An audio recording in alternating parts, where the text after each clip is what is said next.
Sophia, once again, thank you for making the time to join us. Of course. Thank you again. I'm super excited to do this. I'm super excited to talk. It's always a pleasure to talk about writing, and I'll try to talk about Twitter in non-annoying ways because I feel like sometimes it's obnoxious. So I'll do my best. So very excited to be chatting to you about Twitter because I think a lot of folks will have a lot of lessons that they can take with them. Sophia, I am going to start and maybe just have you introduce yourself to everybody on the call and we'll get going from there. Yeah, absolutely. So I'm Sophia Benoit. I am a writer. I started as a comedian, weirdly enough, which is what got me into Twitter, but I always was writing and trained at school. Trained is like a very generous word. I took some classes and majored in screenwriting. And so I started my focus there. And now I write for GQ as a sex and relationships writer. And I have a newsletter that is mostly advice. Sometimes I just use it for random stuff that no one wants to pay me for, and they shouldn't pay me for it. But then I also have written a book that will be coming out in July called This Is Exhausting.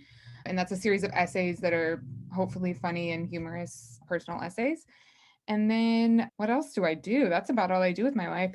Yeah, so that's my background as a writer, is that I started in sex and relationships and on Twitter, and then have moved into writing books and hopefully screenplays someday, and whenever Los Angeles starts up again. I know we're all waiting for that moment, but in the meantime, it's a wonderful moment for the internet because Yes. we're all on it at once and it's been a wild past 10 months or whatever. I guess I was in a way going to start at the very beginning, which is that I Okay. think if memory serves me right, if my research has served me, you grew up in Missouri Yes. and presumably I'll assume maybe a sheltered or a place that's not as wild as Twitter.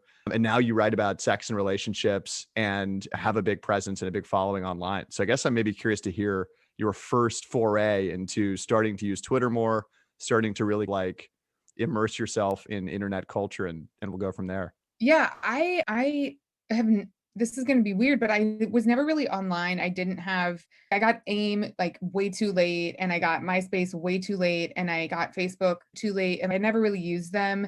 And then I grew up in Missouri, and I was in an AP Calc class with my friend who's actually now a writer at Entertainment Weekly, a great writer, Devin Kogan. And I was in AP Calc with her in Missouri.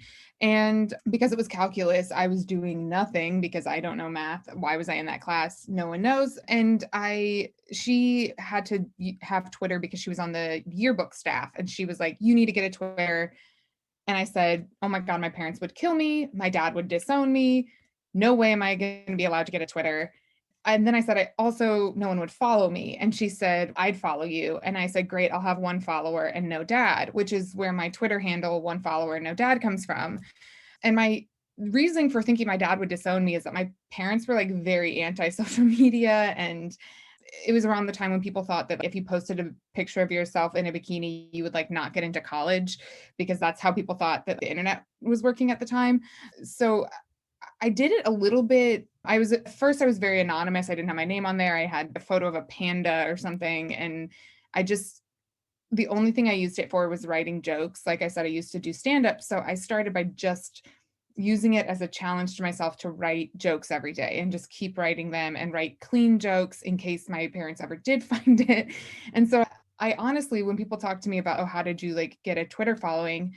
Uh, Genuinely, it was just a sheer numbers game of not knowing that the etiquette was not to post every 2 minutes, but my brain is just like very anxious and um, always going a mile a minute. And I have a ton of siblings. So I grew up in a house where everyone's talking all the time.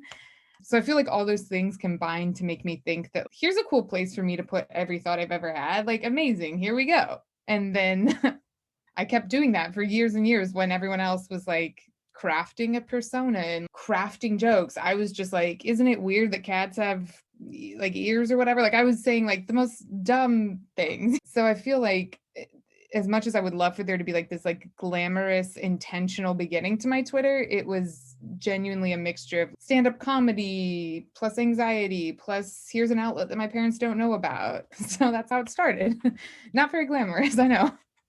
God, I love that. And actually, Juliana, who's on the call, and I've gone a little back and forth on this, which is like Twitter you can be very strategic with it. Like you said, you can craft your persona, but it also is this place for experimentation that I think can lead to kind of magical places. So I love your story as a counter narrative of be yourself, have fun, and share whatever the hell you find interesting, and don't worry about judgment. That's what I hear. Yeah, I think I often get, because I do have a following now, that this sounds really, there's no way to not make this sound kind of douchey, but I never intended for it to happen. I obviously am tweeting all the time. So in that sense, you could say I obviously have a choice. Like I could leave Twitter if I wanted to, other than for the writing career aspect of it. But my whole thing for myself is I often get people talking to me or tweeting at me of, oh, you think you're so cool, or oh, you want to be popular, or those things, which again, that has material benefits in the writing world. Obviously, a social media following does. I'm not trying to ignore that even a millimeter. But I also would hope that if I was trying really hard, I would be doing better and having better tweets than what I am doing. Like sometimes I read my tweets and I'm like, man, if you really thought I was really calculated about this and I'm still tweeting stuff like this, that's sad. But I think ultimately, I try personally to use Twitter to some extent the same way I did in the beginning, which is a place that I enjoy putting stuff out into. And that changes as you go and with what's modern and with what works. And Twitter in 2011 is not the same as Twitter in 2021. And like we didn't all know the name of the Secretary of Education in 2011. The world was very different. So I do think, but I think that authenticity of, or my hopeful authenticity, that's a little vain to give myself that label, but I hope that like me authentically wanting to be there and wanting to tell jokes and connect with people and talk to people is actually what made it work for me, if that makes sense.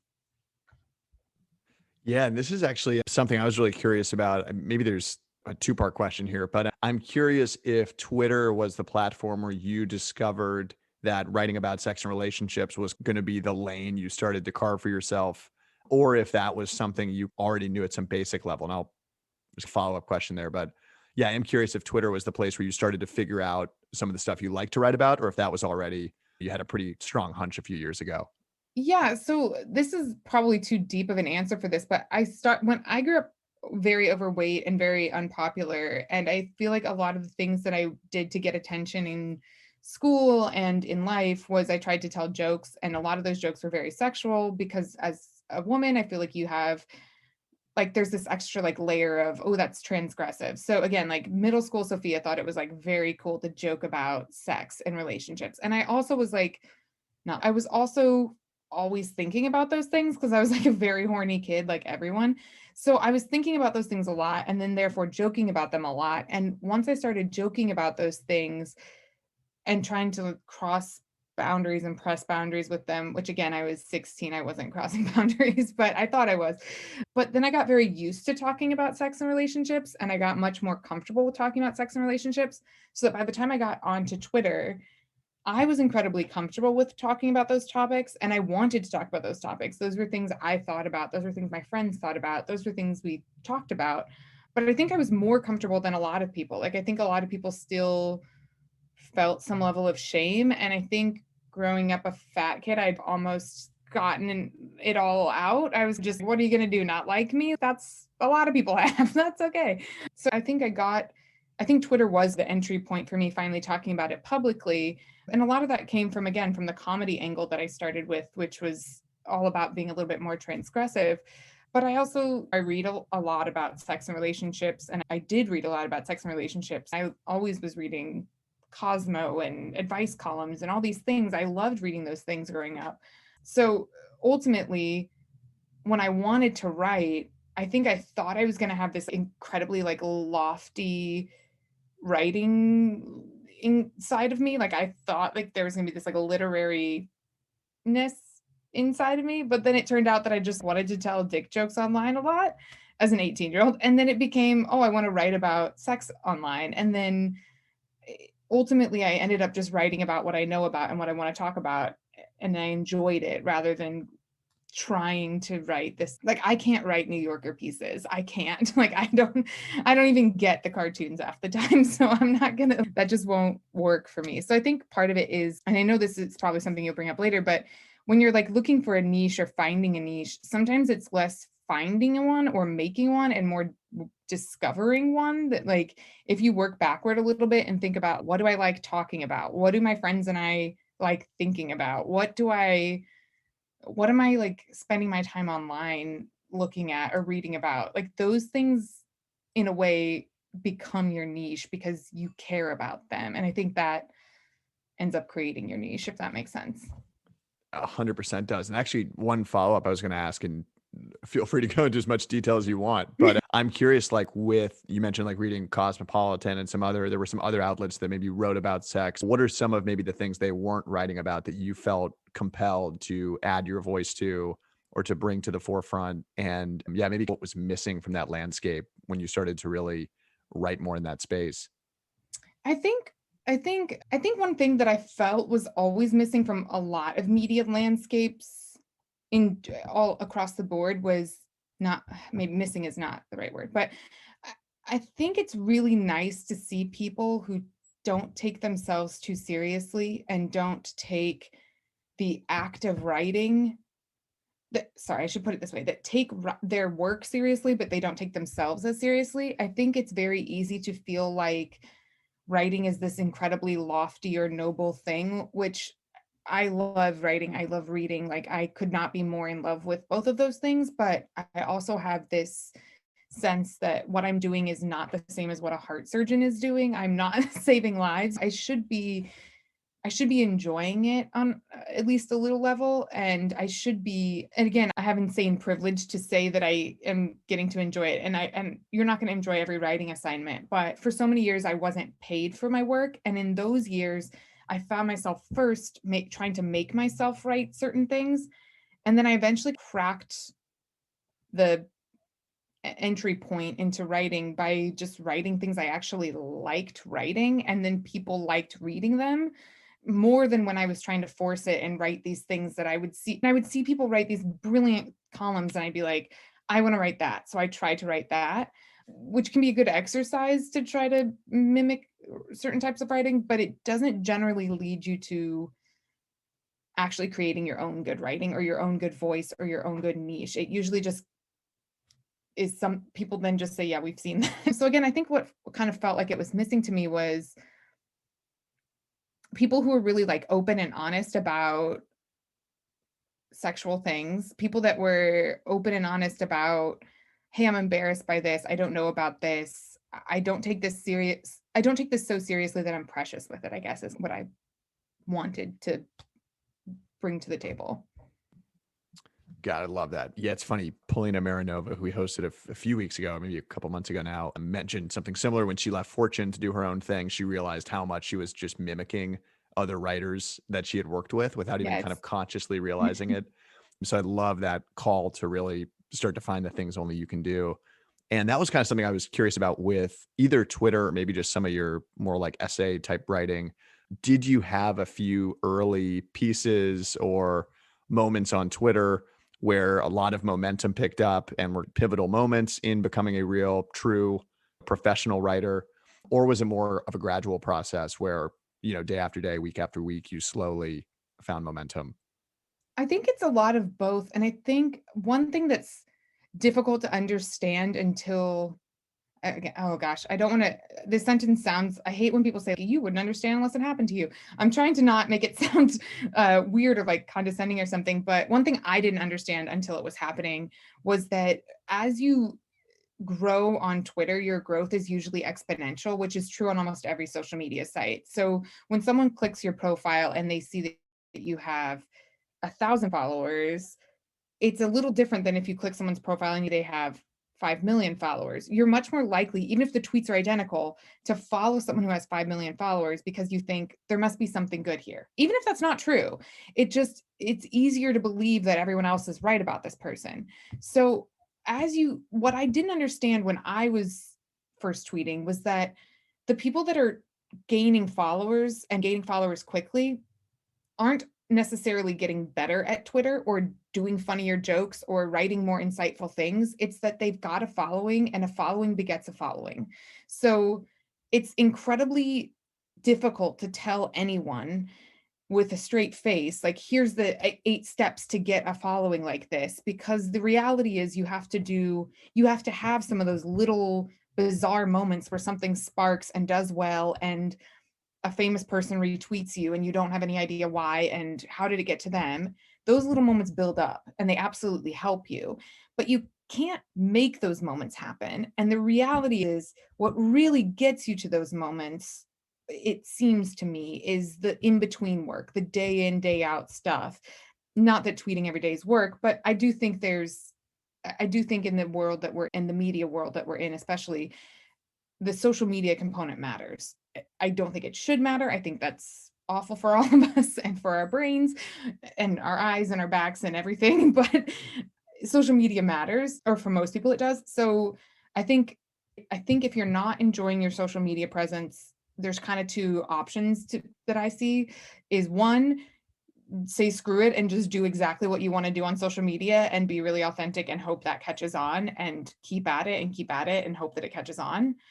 Or the other option is to treat it as if it is a little bit of a job, like it's like the admin work that you do. It's like creating an invoice, it's sending a query letter, which is I have to promote my work somehow, and here's how I'm going to chip away at it, and here's how I'm going to do these things. So that was a long answer, but I think the answer is both. I think it's these weird media moments that, again, Mara Wilson retweets you and you're like, holy shit, where did 500 followers come from? I don't know.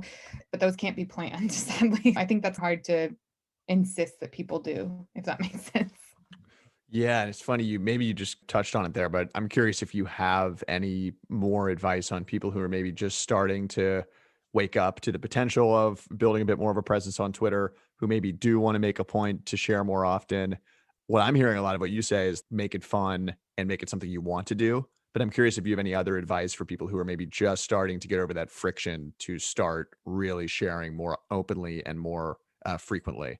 Yeah, totally. I think you have to think about a little bit what your goal is. If your goal is to share other pieces that you've written and use it as a sharing platform, then I think one of the best things to do is don't make it all 100% just like, here's my article, here's my article, here's my article. Because effectively what you're just doing is just recreating a website there. Like you're just making a website that is a little easier to share, but someone could get all that information from your website. So I think one thing that's really good to do is have follow-ups to those things. So if you post an article that you wrote or a newsletter that you wrote, reply to that tweet and give people a little bit more information of, this one was really hard for me to write because of XYZ, or use the comment section or use the people commenting or reply to those people and have a little discussion back and forth about it is one thing to, again, create a little bit more of a dynamic, or to capitalize on the dynamics that you can have on Twitter. So I think that's one thing, is don't just use it in the way that you might use a website or just promotional stuff, because most of us aren't following other people on Twitter to see their promotional things. I think you have to be an incredibly famous or good writer to just drop, hey, I wrote this by. I think that's pretty rare. So give people something extra, give people behind the scenes stuff of, here's what I'm working on now, or here's what I'm thinking of writing, or does anyone have experience with XYZ? Or again, get people involved and use it for, that's one avenue. Another avenue is to, if you're not wanting it to be just promotional, if you're wanting it to be an exercise for yourself of, can I write tweets that are interesting and funny, etc., start following people that you do. And without, again, I think there's a line of mimicry, but I also think that there's only so many ideas under the sun. You're not going to come up with you're most likely not going to come up with a brand new way to use Twitter. So look at the people that you do like, and the writers you do, or the comedians, or the business people, or whatever it is that you're looking into. Look at them and look at what you like, and look at what you think is interesting from them, and then try to create that around your own work. Again, not around theirs, but yeah. I love it. It's great advice. And so I guess I'm now very curious about how you maybe started to really get attention from places like GQ, from a lot of the other more traditional media outlets where you've now written quite a bit of work. And we're going to hopefully work our way up here to the actual book deal that you got, which is pretty damn exciting. And I'm going to assume is related to all your activity on Twitter, but we'll fill in the dots. But yeah, I guess, like, how did the GQ kind of work come together? And was that a product of you sharing your ideas on Twitter and starting to build a presence there? Yeah, for about 3 or 4 years, no, probably longer than that, 5 years, I wrote a lot of articles for free, which again, I wish the process weren't like this, but I think it's very valuable to write for free, whether it's your own newsletter or whether it's for other websites, and then collect those onto a platform that people can easily find it. I strongly recommend having a Substack or any kind of newsletter that just collects all your work in one place, or again, your own website. That way, if anyone says, "Hey, do you have examples of your work?" you can send them there. But what led to GQ was I wrote for about 5 or 6 of my friends' websites and wrote mostly comedic pieces and lists. And then I randomly, somebody from The Guardian asked me if I wanted to write a piece for them. And I wrote a piece about women's magazines that was a humorous list that was directly, again, a direct connection from all that free writing that I had done. But I wrote for places like Thought Catalog, very bad pieces. I hope no one ever finds them. But I wrote a ton for free first, is basically the long, unfortunate answer. And I had a lot of work behind me by the time that The Guardian reached out to me. And then I wrote a couple pieces for The Guardian, tried to keep pitching them more things, and nothing was really working, or they didn't want those things from me, which was fine. But I went back to writing for free for about another year or so, which was very discouraging. I felt, oh, I actually found out that I only have 2 good ideas. And it was genuinely, it felt like, okay, that was the end of that. That was like a fluke. That was a huge blip in the radar. And you'll be on Twitter for the rest of your life. And so I, which I still am, but so I went back to writing for free, wrote a bunch of things for free again. Most of those sites have since been taken down. So as a note, always save your work. I did not know that at the time, but save your work, save PDFs of your work. But then GQ reached out to me. I'm assuming from The Guardian is how they found me, because that the one piece I did on women's magazines and what I wish women's magazines would write about did pretty well for The Guardian. And then again, there was a huge blank spot, and then GQ reached out to me, and I had a great editor, Lauren Larson, who on the fly taught me what to do, because I hadn't written for a magazine before. I hadn't had an editor before. I didn't know the pitch process at all. I was sending people like one sentence. I was sending her one sentence ideas, like, "Hey, do you want me to write about this?" And she was like, "Okay, where's your hook? Why do you want to write about this? Why now? Why?" But I didn't know what I was doing at all. So that came about. Again, she had me writing lists, and I'd been writing lists, and then it evolved slowly into her saying, "Do you have ideas for actual articles that aren't humorous lists?" And then learning how to pitch that, and frantically Googling, like, how do you pitch an article.com? And then that became GQ. So that was, again, a long answer. Sorry. Yeah, one thing I was really curious to hear as you went about this process, because I think it's funny for a lot of people on the call. I think we have a lot of folks who maybe use their writing to support their day job. They work in some cool industry, they write about it, maybe publish something once every couple weeks or once a month. And so maybe don't necessarily have aspirations for getting a lot of their stuff published in major outlets. But I'm curious if in that process you really started to refine and position yourself in a way that became much clearer, or if again that's been more of an organic process. But I'm curious how you've really carved out kind of your niche, if you will, in the process of starting to really write for some bigger outlets and maybe have some brands, real brand names behind your work. Yeah, curious to hear more about that. I think it was pretty organic for me, mostly because honestly, until now, I've always had a day job in addition to my writing, always. And the only reason I don't have one now is that I don't have a day job because of the pandemic. Like, I am unemployed. I've done well with my writing, but it's always been supplemental to other part-time jobs and other part-time work. So part of my goal with writing was genuinely to just find a place where I had a good relationship with a specific editor or an editor or two that I knew, and to pitch them ideas as I had them, which was what worked really well with GQ. But that day job obviously allowed me to pay my rent and to live my life, but it did keep me to some extent from branching out more and trying to make new. I think a lot of other writers that are freelance full time have to make a huge effort to say, okay, I don't know as much about music, but I'm going to go try to learn about it so that I can pitch about it.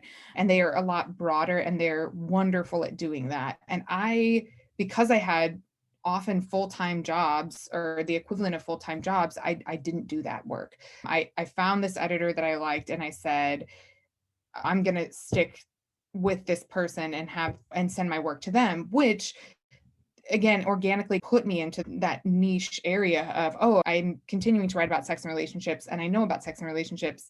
And then again, I just kept pitching from there to the same genre. And I would do a couple like humor pieces at Reductress and places like that. But most of my pitching stayed in lifestyle culture brands like that because I had this other job. So I didn't spend my time going as wide with my work. Yeah, I love it. I love what you mentioned about maybe feeling that kind of like resistance or some constraints, if you will, when you have other shareholders, if you will, in your life, a boss, another employer, whatever it might be. Shareholders is a weird word here. But one thing I was really curious about is, and I really wanted to ask you about, is how you found confidence in creating a very distinct voice and talking about very sensitive subjects. I think it's so funny, even with really neutral topics. I think a lot of people still feel that nervousness around not taking too strong of a stance or not saying something that could be misunderstood or whatever the fear might be with not really leaning into our real perspective. I guess I'm just curious if you have any advice or anything that's helped you find confidence in, frankly, just being who you are and being willing to put that work out there. Yeah, I think for many years of my life, I did not feel like I had any opinions or positions on things because I felt paralyzed by the idea that criticism could come and that I would receive criticism. And I think when I started doing stand up and telling jokes online and I would receive feedback that whatever I was doing sucked and was awful, at first it was incredibly, it just would knock me off my feet. Like, how could I possibly continue with this thing? Someone thought I was bad at it, which I think is a very normal human reaction to it. But I think eventually I learned more and read more about other people's perspectives and about the world and about things I cared about, genuinely cared about, which gave me more and more confidence to feel like I am correct on a human level because I have a strong belief in what I'm saying. So I'm not just saying something for the sake of saying something, which early on I was doing that. I was just saying shit because I thought it was funny or I thought it was attention getting or whatever it might be. But as I continued on the path, I think it's much easier to stand by, or even if you need to defend your words or your work, when you actually genuinely have belief that those are important things to say. So with sex writing, I think it's incredibly sensitive and I think it's also incredibly important to talk about these things. But I also feel like it's something that a lot of people want to have an outlet to talk about, and they want somebody that they feel won't judge them or won't be sensational with their lives. And so I feel like when I started to do projects and articles where I reached out to people, what gave me a lot of confidence was I know that I am a person who will treat this topic with respect and with kindness and with empathy. And if I can do that and bring it to the table, then I don't think and if I'm willing to hear feedback and willing to hear that I might be wrong, I think that's another place that really builds confidence for me and myself is that generally speaking, I get it wrong a lot. I do mess up, but I think that being willing to hear feedback is very valuable in creating your own confidence and saying I might be wrong, I might have messed up, I might have gotten this wrong. And it happens all the time. It happened to me today. I got something wrong. I get something wrong all the time. But again, I think if you have that genuine belief that you are going to treat a topic with respect, I think that takes you very far. Yeah, I love that. I love just the gradual nature of developing confidence. You do have something to say, you have thought about it. You're not doing it to seek attention. You're doing it because you really do believe in it. And I love having that willingness to stand by your beliefs. I think that's really powerful and makes for a way more interesting writing, Twitter feed, etc. So in maybe 5 minutes, we'll switch over to Q&A. So folks are welcome to start dropping some stuff in the chat. And I don't think any topics are off bounds, so feel free to ask about anything that I've failed to bring up. But I was really curious about something you just said on like almost expanding your worldview. And I think you had talked about it a little bit in some other interviews about how Twitter has expanded your worldview and maybe just exposed you to a lot of different ways of thinking, a lot of different types of people. Just curious to hear you expand on that and maybe how that's actually influenced and shown up in your work. Yeah, I think almost all my work has been touched by the fact that b by what I have seen and read on Twitter. I don't think there's almost anything that hasn't been touched by it, for the simple fact that, going back to the beginning of the interview, I grew up in Missouri. I grew up in a town that was mostly white, in a school that was mostly white, in a community that was Christian, middle to upper middle class, and incredibly homogenous. And so I grew up in this world where, like, being Italian was a little bit different. And so I didn't seek out different points of view all that often. I thought that being a good person, big picture, was not about necessarily like activism or doing well for other people. I thought it was just like being kind to people. So when I got to Twitter and I had my eyes opened very gradually to the fact that, okay, there's people whose lives are entirely different than mine who are dealing with, I knew that, again, I knew that logically. I wasn't consuming media by people that were different than I was. I wasn't consuming viewpoints by people that were that different than I was. So Twitter taught me ground up all the things that I was wrong about, and retaught me and is still reteaching me all the ways in which I am wrong and I've made incorrect assumptions. So those things have then informed all my writing. I don't think I would have been nearly as sensitive to, or frankly, I don't think I would have been as skilled at writing about sex if I had not read so much work from sex positive people on Twitter, or read so much from sex workers on Twitter, or any kind of any kind of thing I write. I also have this background that I can go to from Twitter that is, how do I do this without harming anyone? And how do I do this without, again, sensationalizing people or using people or capitalizing off of people? And that all was taught to me by Twitter. I did not grow up thinking about those things. I did not grow up thinking about who's benefiting here, who's being hurt here. Yeah, I think Twitter just opened my eyes to all kinds of inequalities and injustices that I wasn't totally keyed into. And that really informed a lot of my writing, I hope. Yeah, I love how you said that around media that's produced by people who weren't part of that homogenous environment that you grew up in.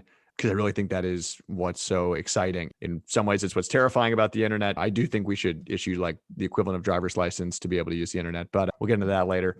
But to really be able to hear directly from folks who maybe just weren't in your hometown and you just wouldn't have had those experiences with, how you put that. We've started to get the chat lighting up here. So maybe, and I've got some questions that were submitted beforehand. So I think we should just jump into Q&A, because we'll actually dive, a lot of these are geared towards stuff we've already chatted about, and we'll dive a little bit deeper. So Juliana, if you're able, you're welcome to unmute and kick us off with your question. Yes, awesome. Thanks so much for being here. It's really great to get all your advice. And one specific question I had is just trying to find being funny on Twitter. And I feel like making jokes like on Twitter where you're screaming out to like thousands of people versus stand up where you're like in a room and it's only the people in the room who have the context of who you are hear the joke. So I wanted just advice on like, have you ever tweeted something that you felt was either like too risky or that you regretted later? And how do you continue to take risks now that you have such a big following? This is incredibly relevant to me literally as we speak. Moments before I started this chat, I made a joke about Chrissy Teigen that was very poorly received by many people, rightfully. And I think it's something that I could have said in stand-up that probably would have been fine. I probably could have said it on Twitter a different day and it would have been fine. And I think I'm usually pretty aware at this point, because I've been on Twitter so long, of what is and is not okay to say. I'm not trying to make that frame that as if, oh, I'm being policed or censored or anything like that. I don't mean it in that sense, but I'll put it this way. Like, you say different things to your friends and family than you would in a room of stand-ups. They have a different context for you. What might be funny to the 4 best friends that you have in your life would not work, nor would it be appropriate to say during stand-up. And when you go on Twitter, any public space, including stand-up, there's a line that exists that you get some say in, but that other people also get say in, of what isn't okay to say. I personally feel like I have crossed the line thousands of times and messed up thousands of times. And many times people have been gracious enough to remind me that I am being harmful or crappy. And I hope that I've heard them well enough and learned better. And clearly you're still going to mess up. I'm not saying that I'm going to know things before I know them, or that anyone is. But I think the important thing to think about when you think about Twitter and Twitter jokes is, who's your target? Who are you aiming the joke at? And generally speaking, I try to aim jokes, big picture, whether it's stand up or not, at people who are more powerful than I am or myself. And so if you go up in the chain, you are generally fine. You don't get to be harmful to people. But if your joke is pointed upward and to say, you have more power, you have more influence, you are not going to be harmed by this joke, in general, you're fine. And I think a huge note for Twitter and for life and for jokes and for all comedy is it's very easy to be funny and to stay in your lane. It's very easy to do. And anyone who pretends that it is hard to do is generally interested in harming other people with their words. So I think when you have a question of, am I staying in my lane or not, or is this too far?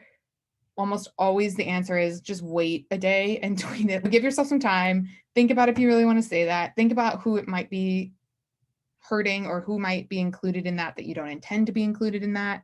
And you're not going to always get it. And I think, again, going back to the confidence thing and how do you have confidence? I think a huge part of confidence is admitting when you're wrong and owning it and just saying, I got it wrong. I did the wrong thing. And some people aren't going to forgive it. Some people are going to forgive it. And then you have to move forward after that. I think they are different spaces. And I think it does pay to be careful to not hurt people. But yeah, I think you'll be fine. I do. I think you're doing great. Thanks. That was super helpful. Great question. I'm going to bounce around the Q&A a little bit. And Mary Jane, I don't know if you're able to unmute, but yeah, feel free to elaborate on your question. Sure. I'm just going to read it since I already wrote it out.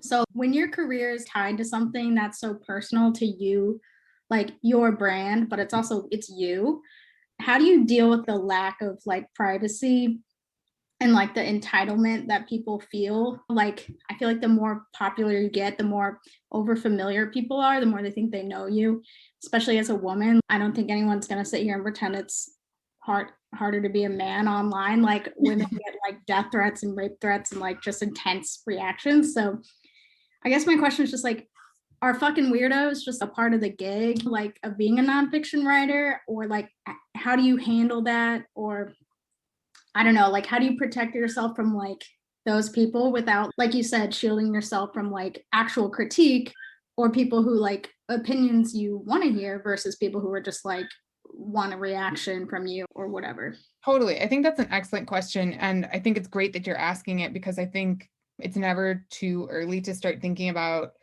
that aspect. I think it's incredibly true that as soon as you get online, and especially for women, I do think people expect you to be more personal with them in general, and people are frequently a little scarier towards you.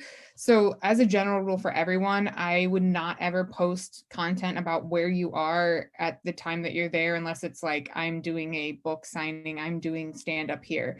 But I would not be like, I'm at this bar right now. I wouldn't post anything about your house. I wouldn't post anything about, you would be surprised at how easily people can find your information.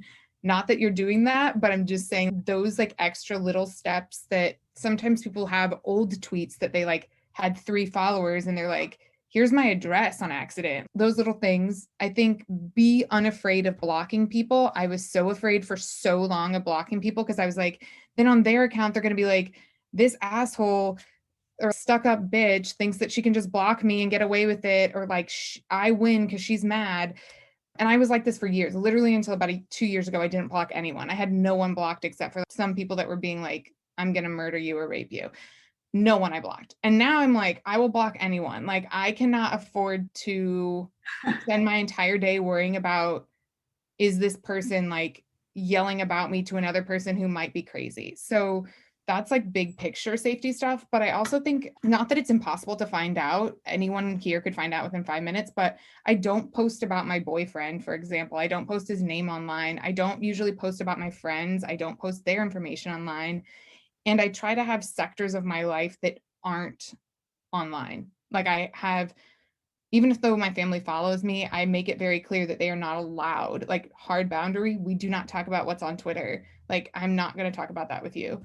And I think having those spaces offline really helps with creating a reminder around yourself too, that even though this is a lot of personal information, it is a persona at the end of the day, only because you can't ever perfectly reflect who you are online.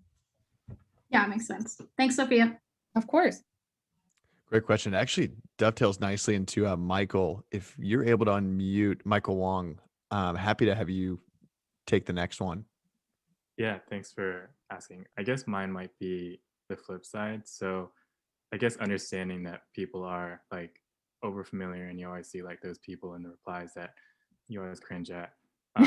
Like, how have you gone about meeting people through Twitter that you didn't know before in real life? If you've done that, I see like writers that I really look up to and think their work is great and have questions for them, but I don't want to like be that person and overstep boundaries and be over familiar.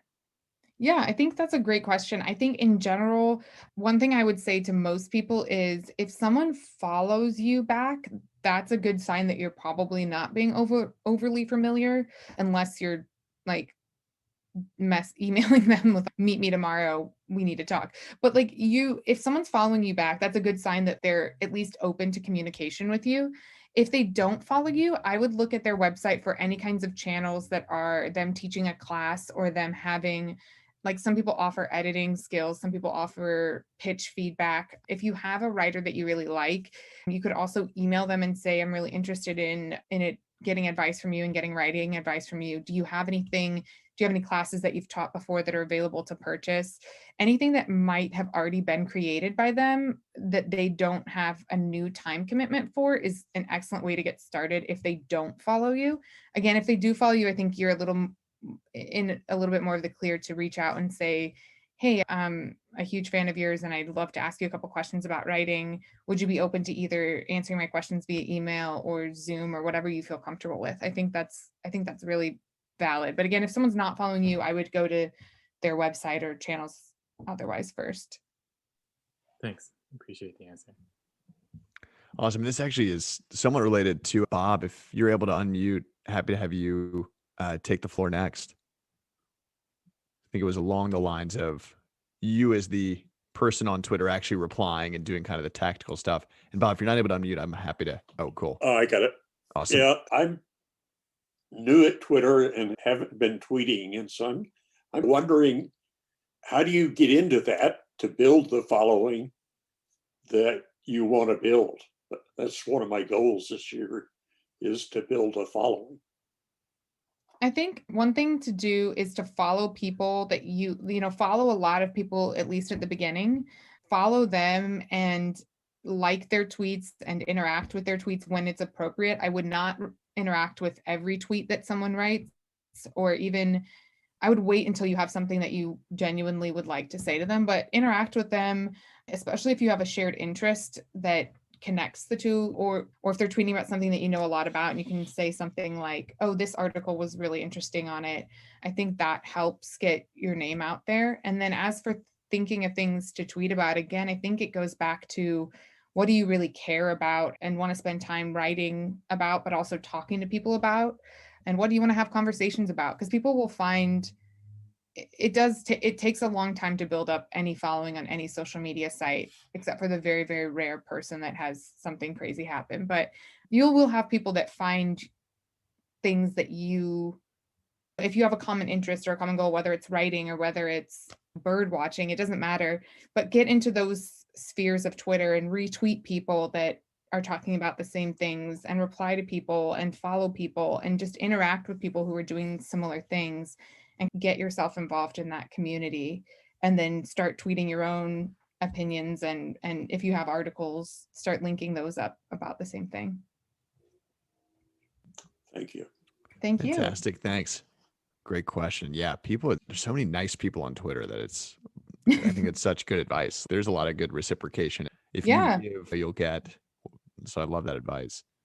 Benjamin, if you're able to unmute, you are welcome to take the floor next. Hi, thanks. Can you hear me? Yes. Okay, great.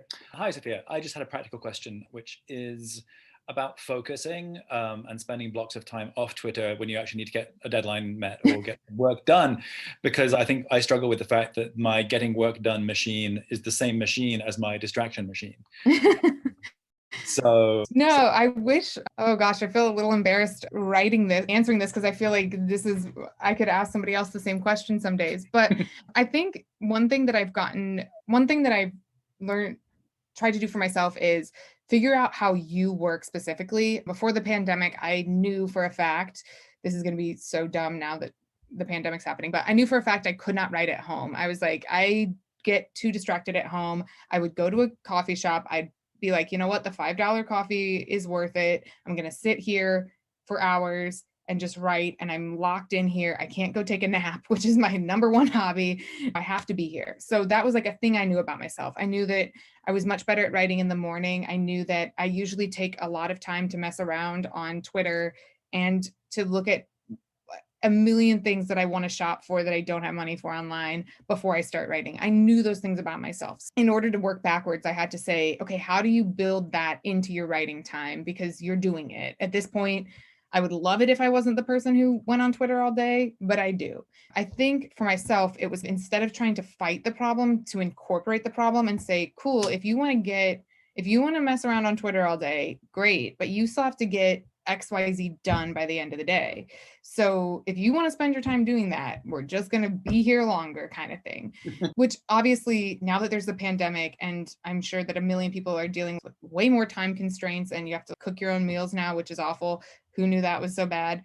But with all of those extra distractions, I do hear and understand that it's hard to say, oh, I'm just going to use more time to write, of course.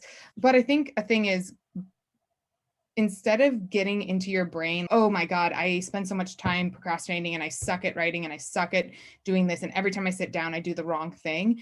Instead, stop yourself from telling yourself that. And when you sit down to write, make it a really like nice, cozy thing. I know this sounds very corny, but sit in a place you like to sit. Make yourself a cup of coffee or tea that you actually want to drink.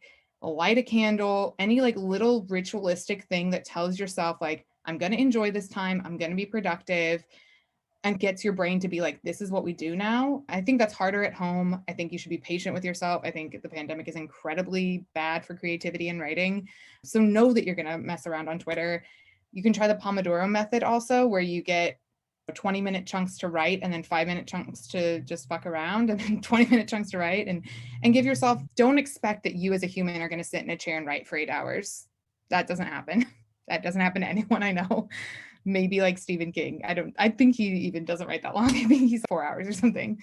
So yeah, just give yourself a break, I feel like, and make writing a really enjoyable process, and learn what really does work for you, what time of day, what makes you enjoy it, what makes you look forward to it. Thanks. Amazing. Thank you. That was the question I also needed. It was an awesome question and great advice.